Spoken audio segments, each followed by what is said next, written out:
Hello everyone, welcome to my video on trigonometric substitution for definite integrals. So we saw in the previous video trigonometric substitution for indefinite integrals, and now we're going to look at the difference between the two cases. So the strategy remains the same. So let's recall the strategy. The thing that we do is we look at the form of the integral. If the form of the integral has a squared minus x squared underneath a root, then we're going to use the substitution a times sine theta, okay? So a number squared minus x squared, we're using sine. If the form is the square root of a squared plus x squared, or the reverse, x squared plus a squared, underneath a root, then we're using tan. And lastly, if instead of a minus x, now we have x squared minus a squared, remember a is a constant, then all that underneath the root, we're going to use the substitution u equals a times secant theta. Okay, so keep this in mind. This is the properties we're going to use, and let's go ahead and take a look at some examples. So here in the following example, we have to evaluate the integral from 0 to 2 of x square root of x squared plus 4 dx. So the first instinct you should have before you do a trig substitution would be to do a regular u substitution. If u substitution works, do that instead because it's a lot quicker.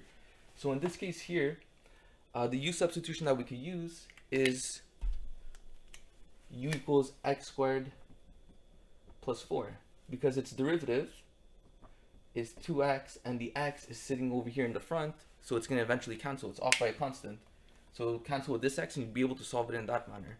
Okay, but in this specific case, let's say we're forced to use a trig substitution. Let's go ahead and solve it using a trig substitution, but if possible, when possible, use a u substitution before a trig substitution. Okay, that's my advice to you. Let's say your teacher forces you, it says to evaluate the integral using specifically trigonometric substitution. So now we have no choice. Let's use the appropriate trig substitution. So since underneath the root we have a plus, this is our case 2, we're using tan. And 4, we can think of it as 2 squared because our a is a number squared. So the substitution we're actually using in this case is x equals 2 tan theta. Okay. And if we take the derivative with respect to theta, we get 2 secant squared theta, d theta. Okay. So now, same as we did in the previous video, we just substitute everything in terms of theta. Let's go ahead and do that. So x is going to be replaced with 2 tan theta. Underneath the root, it's going to be 4 tan squared theta plus 4. And dx is going to be replaced with 2 secant squared theta. Okay. But recall, this is a definite integral, so the bounds of integrations are defined. We have to write them in. You can't leave it this way. This is an indefinite integral. So how do we switch the bounds of integration? So we do the same way we did it with a u substitution, but it's slightly different because notice here, the integral that's given is in terms of x, and we want it in terms of theta. So we're looking for the bounds of integration in terms of theta, not in terms of x. So let's write it over here. If we focus on the upper bound, notice the upper bound in terms of x is 2. Okay. We go back to our original substitution, x equals 2 tan theta. And our job now is to express the upper bound in terms of theta. So solve for theta. Replace your x with 2, because that's what the upper bound is, equals 2 tan theta. Divide both sides by 2, we get 1 equals tan theta. And now if you're allowed to use a calculator, you could just take arctan of 1, and you get your answer. If you're not allowed to use a calculator, then we have to rely to the unit circle, or you could just have this memorized. Theta equals pi over 4. Okay, that's by taking the arctan of 1. That's equal to pi over 4. Let's say we didn't know that. How would you do it? Well, you take this. We use our property. We know tan is equal to sine over cos. Sine theta over cos theta. So you're asking yourself, what angles do we have to put in sine and cos so that when we divide them, we get 1. Look at your unit circle. This is 0. This is pi over 2. We have the angle pi over 6, pi over 4, pi over 3, pi over 2. Pi over 6, the coordinate point is root 3 over 2, comma a half. For pi over 4, it's root 2 over 2, comma root 2 over 2. And for for pi over 3, we get 1/2 root 3 over 2. And remember, for the unit circle, it's the x is our cos theta, the y is our sine theta. Okay, so we're doing sine divided by cos, which means we're doing the y value divided by the x value. And in which pair could we divide them, the y divided by the x value, to give us a 1? Well, that occurs over here because the x and y values are the same. So if we divide root 2 over 2 from root 2 over 2, we're stuck with 1. And this occurs at the angle pi over 4. Okay, so it's important to know your unit circle if you don't have a calculator for this course. Okay, so that's how we get pi over 4 here from the unit circle. Okay, so for the upper bound, it's going to be pi over 4. We do the same thing for the lower bound. We replace our x with, now the lower bound is 0. And now we're looking for, let's write it down. I'm going to erase all this.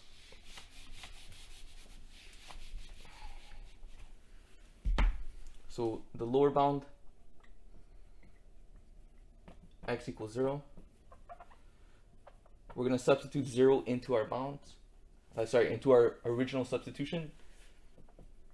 Divide by 2, we get 0 equals tan theta. So what angle would cause tan to be 0? That's simply just 0. Okay. So you can know this from the graph, or you can know this from, again, you can use the unit circle if you want. So the lower bound is 0. Now let's go ahead and solve this. Okay.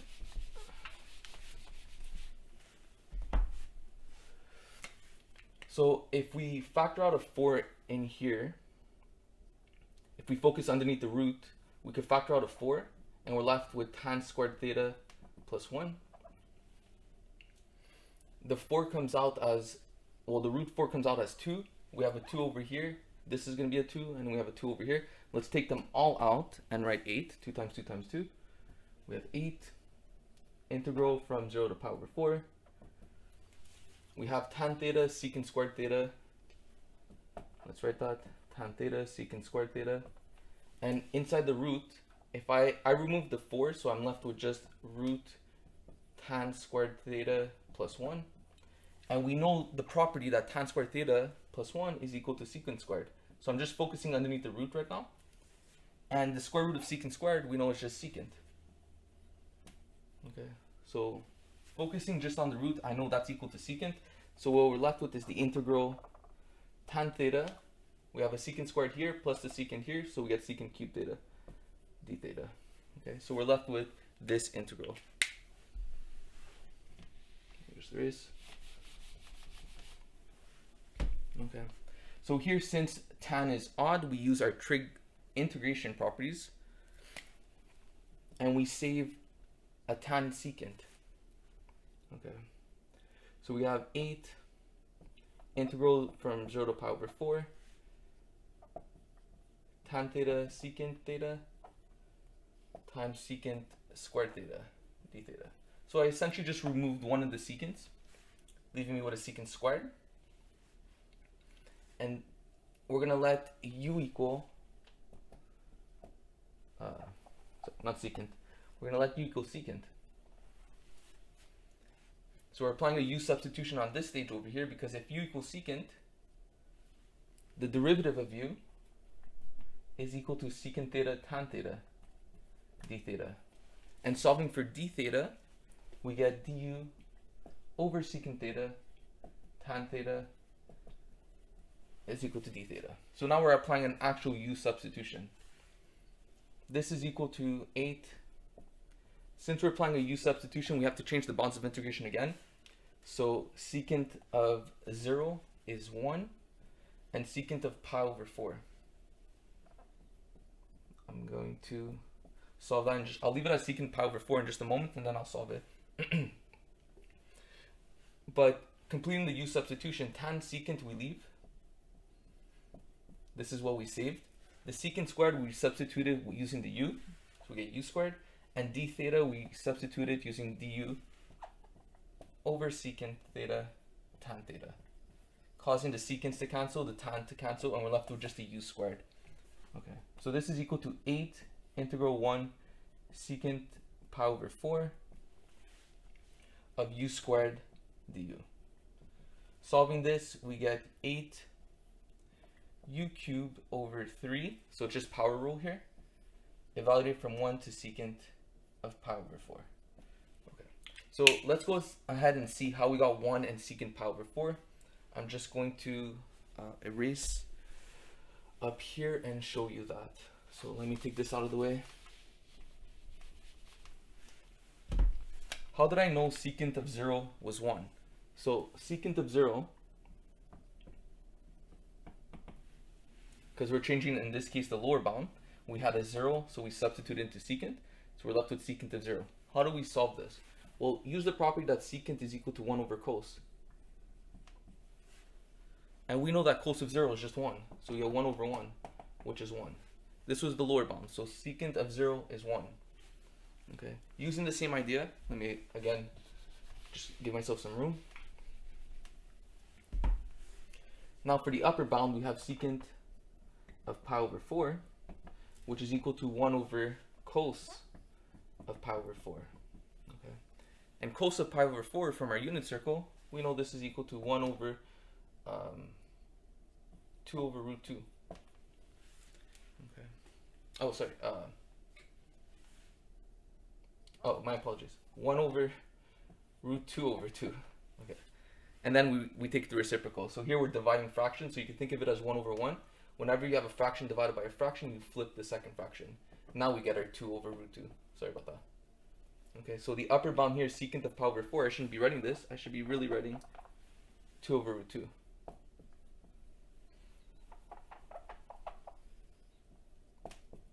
Over root 2, and here it's 2 over root 2. Okay. So lastly, we just solved this using FTC. So I'm just going to erase and give myself some room and just continue up here. So this piece here, I'm just going to factor out the 3, giving me 8 over 3. And now we have 2 over root 2 cubed, and then minus 1 cubed, which is just 1. Okay, and this we could simplify a bit further. This gives us 8 on 3. 2 cubed is 8, and square root of 2 cubed is 2 root 2 minus 1. 8 divided by 2 is 4, so we could just put a 4 on top. And let me just continue solving it down here just because I don't have room. If I distribute this in, I get 32 over 3 root 2 minus 8 over 3. If you want to remove the roots, you could do that. You could rationalize, or you could leave it in this form. This, for me, is fine. So this is our final answer. Notice for definite integrals, we did not have to go through the trouble of creating a 90-degree triangle and coming back in terms of the original variable. So here, the extra work for definite integrals is just switching the bounds.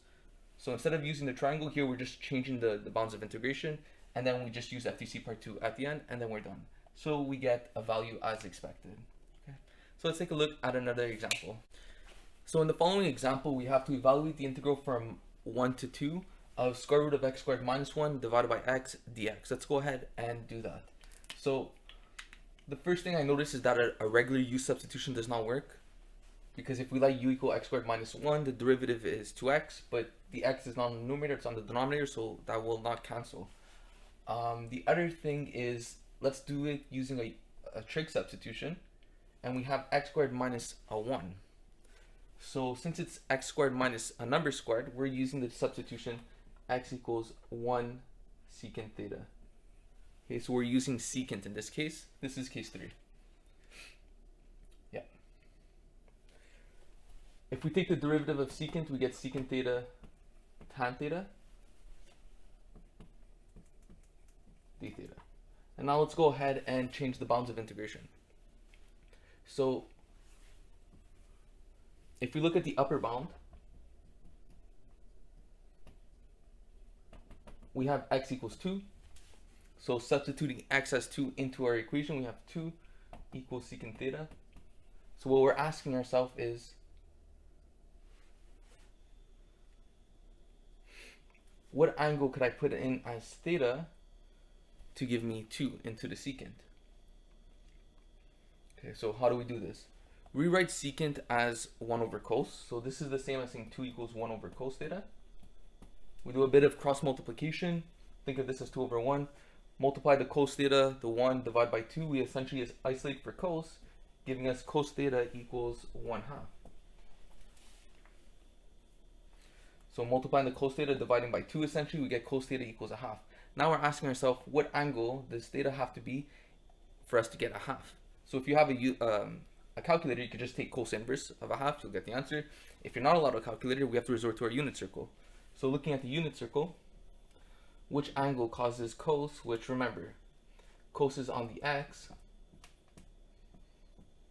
sine theta, sine is on the y, xy. We want a 1/2 as the x. So we have our 0, we have pi over 6, pi over 4, pi over 3. Pi over 6 is root 3 on 2 on the x. Pi over 4 is root 2 on 2 on the x. And pi over 3 is 1/2 on the x. Okay, on the coordinate points. So the answer for this, the angle that we're dealing with in this case, is pi over 3. Okay. Because when the angle is pi over 3, the x coordinate is what we want. Our cos theta is going to be equal to 1/2. Okay, so theta is pi over 3. Let's do the lower bound. So for the lower bound, instead of x equals 2, we have x equals 1. And we play the same game. So we have 1 equals secant theta. So remember, we're substituting the x in the original substitution with the lower bound, in this case 1. Now we cross multiply, so we get 1 equals 1 on cos theta. Cross multiply to solve for cos. So we want cos theta equals 1. What angle for theta will allow us cos to be equal to 1? Again, using the unit circle, this occurs when this would be 1, 0, when the angle is equal to 0. Okay. So this is our lower bound. So the lower bound is 0, the upper bound is pi over 3. So finding the bounds of integration requires a bit more work, but at least for definite integrals, we don't have to create the triangle and use trig. So let's erase this, give myself some room. So the bounds of integration are done based off the unit circle. And now let's substitute everything in terms of theta. So x squared, we get underneath the root secant squared theta minus 1 divided by x, which is just secant theta, and dx is secant theta tan theta d theta.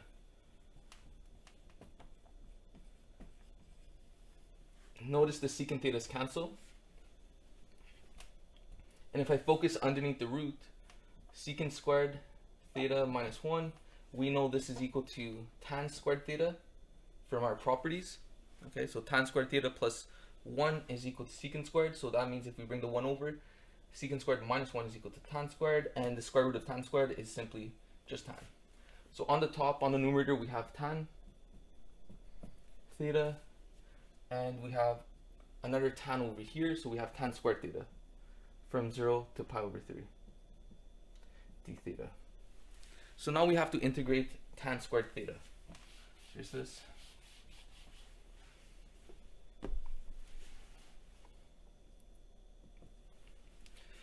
How can we do this? Well, we know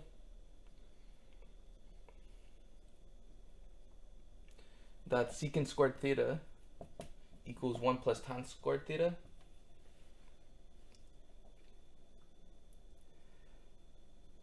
Right, we could bring over the 1 as we did before and write it in this form. We could express tan squared theta as secant squared theta minus 1. So let's go ahead and do that. Just using our properties. There may be other ways of doing it. This is just the way I'm seeing it now. Secant squared theta minus 1 d theta. And the minus 1 is easy to integrate, and we know how to integrate secant squared. This is just our basic properties. The integral of secant squared is just tan, because we know the derivative of tan is secant squared, so we're just going the other way. So the integral of secant squared is tan, and the integral of minus 1 is just theta. So we get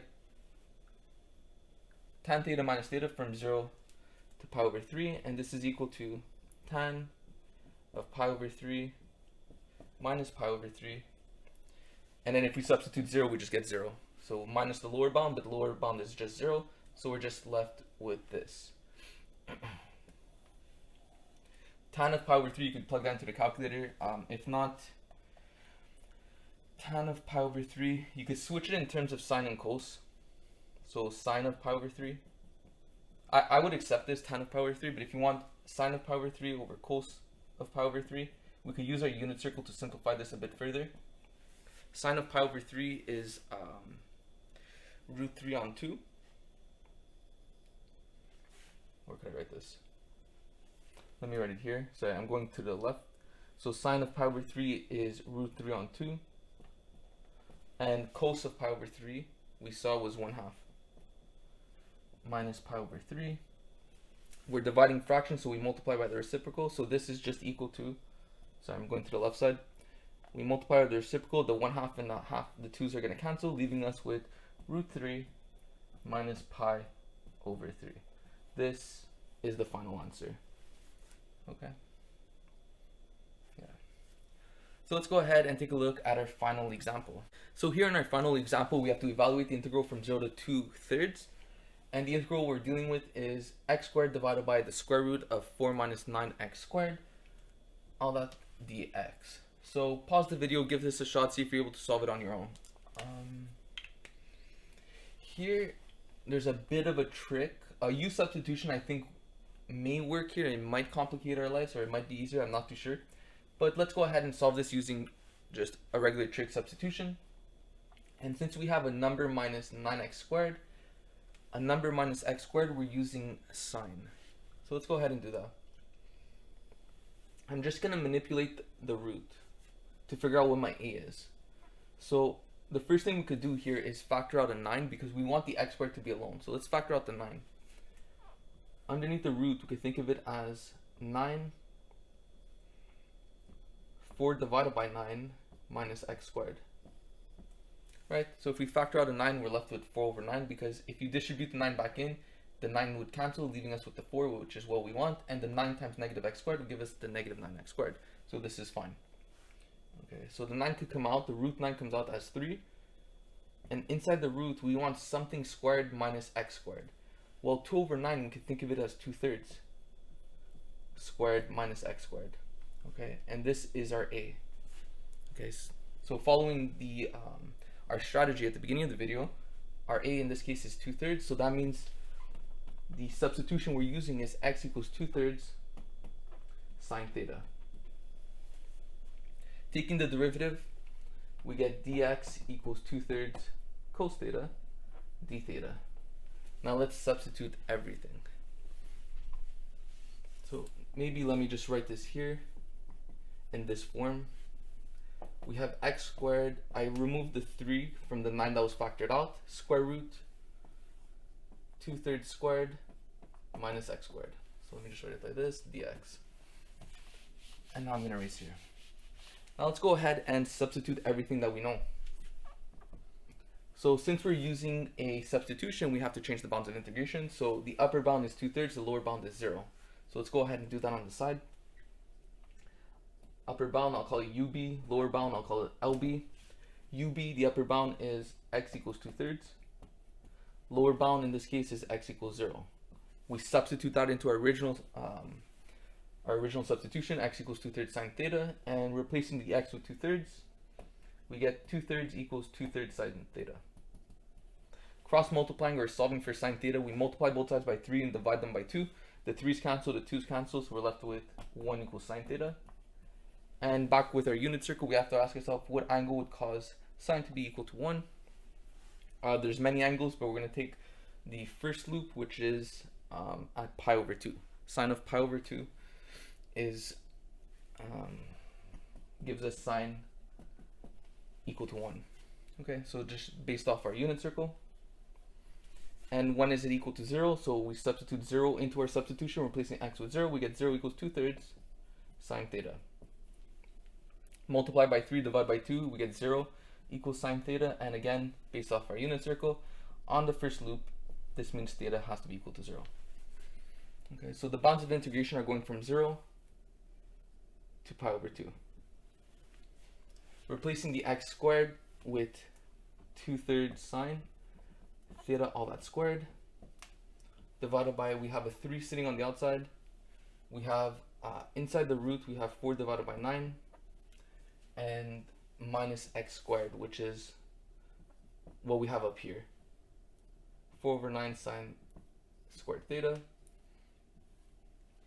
Yeah, so here I could distribute the squared, thinking of this as 4 on 9 sine squared theta. The last thing we have to deal with is the dx, and the dx we know is 2/3 cos theta. D theta. Okay, so we transformed everything in terms of theta. Let's give myself some room. What's difficult about this is we have to keep track of all the constants that we're dealing with here. Let's go and do that. So the way I do it is I deal with all the fractions in the numerator, and I'm just going to pull them out of the integral. So we have 4 over 9 here times 2/3. This is 8 divided by 27, but that's just on the numerator. On the denominator, if I factor out a 4 over 9, inside the root, I'm just doing this on the side, we're left with 1 minus sine squared. This should look familiar. And if we take the square root of 4 over 9, what comes out is just a 2/3, right? Because we're square rooting 4, giving us 2. Square root of 9 is 3. Okay. So this 2/3 comes out. We have a 3 in the front. It's going to cancel with one of the 3's here, leaving us with just divided by 2, which we could think of it as 2 over 1. So all my constants are outside of my integral now. So those are done. On the numerator, since the constants are out, I'm left with sine squared times cos on the top. So now I'm focusing on the numerator, sine squared times cos. This isn't the fastest way to do it, it's just this the process I use. And on the bottom, we're left with the constants came out, and this piece here, we transformed it to square root of 1 minus sine theta, which we know is cos squared theta from our properties, which is just cos. So on the bottom, we're just left with cos theta. Okay, simplifying the square root. So let me erase this and give me some room. D theta. And the bounds of integration are from 0 to pi over 2. So here we have a fraction divided by a fraction. That means we multiply by the reciprocal. We flip the second fraction. So this gives us 8 on 27 times, instead of 2 over 1, it becomes 1 over 2. So the 8 divided by 2 turns into 4. This gives us 4 on 27. So in the front, we have 4 divided by 27. So this piece is done. We have our integral from 0 to pi over 2. And then lastly, we have the coses that cancel here, leaving us with sine squared. D theta. Okay. So we reduced it down to a trig integral problem. Because sine squared, we know how to deal with it. What do we have to use? This should look familiar. Because sine squared, we don't know how to integrate. We don't have a trick for it, to integrate sine squared. So what we do is we apply the half angle formula, or double angle formula, depending on how you think of it. So we have to rewrite the sine squared. So we have 4 on 27 on the outside. We have the bounds of integration from 0 to pi over 2. And sine squared, we're rewriting it as a half minus cos 2 theta. Cos 2 theta over 2 d theta. And now we can integrate each term individually. So this gives us 4 on 27. The integral of a half is just theta over 2. And the integral of negative cos 2 theta is minus, you could get this with a u substitution, but I'm just going to skip some steps. So do the u substitution, perform it. Essentially what happens is the cos turns into a sine, the integral of cos is sine, and the 2 that's in the bracket just ends up dividing the denominator. So the 2 on the bottom becomes a 4. Okay. With practice, you're going to see this is a common trend, but at this stage here, if it confuses you, on the side, use a u substitution here. Let u equal 2 theta and solve it, you'll get the exact same thing that I got here. Okay. And we're evaluating this from pi over 2 to 0. Okay. So let me just erase to give myself some room. And let me continue upwards. So using FTC part 2, we apply the upper bound and then subtract it from the lower bound. So this gives us, we have our 4 on 27 on the outside. The upper bound, we have pi over 2 divided by 2, which gives us pi over 4. And then we have minus sine pi over 2 times 2 is just sine of pi divided by 4. That's the upper bound minus the lower bound. The lower bound is 0, so 0 divided by 2 is just 0. And sine of 0 is just 0, so this is going to just give us 0. We don't care about that. Sine of 0 we know is 0. Sine of pi we know is 0. So this piece is gone. So all we're left with is pi over 4 times 4 over 27. The 4's cancel, leaving us with simply pi on 27. And that's the final answer. Okay. So there you have it. This is trigonometric substitution for definite integrals, where we do not have to apply the right angle triangle. We simply change the bounds and substitute them in, giving us numerical values. Okay, so I hope this video helped. I hope you have a better understanding of trig substitution, and I'll see you in the next one.